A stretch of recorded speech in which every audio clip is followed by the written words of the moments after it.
estimated to grow by 8.2 in second quarter of financial year 2025 to 26 against the growth rate of 5.6% during second quarter of financial year 2024 to 2025. So what's your take on that, sir? Well, yes, as you rightly said, these are very impressive numbers.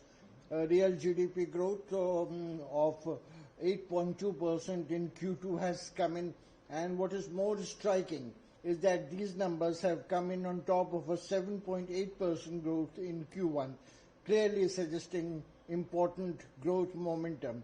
Highest growth in 6 quarters, certainly very achievable, very remarkable. This growth was driven by services, 9.2% growth, and manufacturing, which grew by 9.1%. The growth in manufacturing was particularly significant because on a YOY basis, on a year-on-year basis, this grew by 2.2% last year. So services and manufacturing were the two important growth drivers. Inflation has been consistently downtrending, and this provided a conducive environment for sustained growth. Private consumption, which accounts for 57% of GDP, rose 7.9% on a year-on-year basis. Now, taking all these things together, our take is that India's growth trajectory is not an isolated spike, but is a sustained trend reflecting underlying economic resilience and momentum. ठीक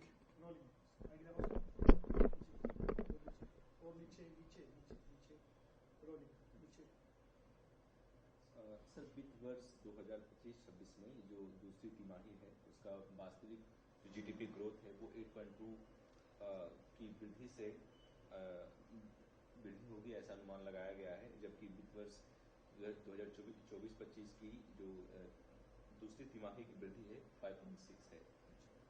आपका इस पे क्या कहना है sir, क्या इसका effect पड़ेगा? नहीं, मेरा मानना है इसका बहुत अच्छा इम्पैक्ट पड़ेगा। जैसा आपने बताया, ये बहुत अच्छे आंकड़े हैं और हमारी अपेक्षा से भी बहुत ज़्यादा अच्छे आंकड़े आए हैं। हम लोग का अनुमान था, ज़्यादातर अर्थशास्त्रियों का अनुमान था कि 7.2, 7.3 के आसपास रहेगा, लेकिन उससे भी ज़्यादा बढ़ के 8.2% की बढ़ोतरी हुई है, जो बहुत स्वागत योग्य है। ये क्रम को ये भी देखना होगा, ये सबसे ज़्यादा वृद्धि है पिछले 6 तिमाहियों में, जो एक बहुत अच्छा संकेत देता है अर्थव्यवस्था के लिए। अगर हम इसका बारीकी से विवेचना करें, विश्लेषण करें, तो हम पाएंगे सर्विसेज में 9.2% की बढ़ोतरी हुई है, मैन्युफैक्चरिंग में 9.1% की, और मैन्युफैक्चरिंग का ये जो काफ़ी तेजी से बढ़ा है, ये बहुत ही स्वागत योग्य है, इसलिए कि पिछले साल के मुताबिक पिछले साल ये 2.2% की वृद्धि हुई थी। अब इन्फ्लेशन, मुद्रास्फीति लगातार बहुत निचले स्तर पर रही है। अगर आप अक्टूबर 25 के आंकड़े देखेंगे, 20-25 में 0.2% के इस नीचे के स्तर पे आ गया था। तो नीचे स्तर पे रहने वाली मुद्रास्फीति ने भी एक इस वृद्धि को बढ़ावा देने का एक उचित माहौल बनाया है। प्राइवेट का फाइनल कंजम्पशन, जो कुल जीडीपी का तकरीबन 57% बढ़ता है, उसमें 7.9% की वृद्धि हुई है, जो फिर से बहुत ही स्वागत योग्य है। अंततः निष्कर्ष के रूप में ये मैं कहना चाहूँगा कि ये आंकड़े बताते हैं, जैसे इस तिमाही के आंकड़े आए, पिछले तिमाही में 7.8% की वृद्धि हुई थी, कि ये कोई एक वन ऑफ चीज़ नहीं है।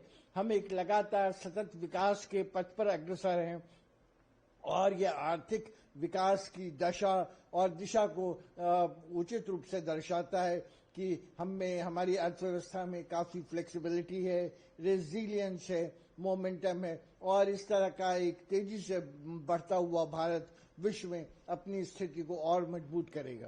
भारतीय बाजार पे लोगों को कितनी राहत इससे मिलेगी?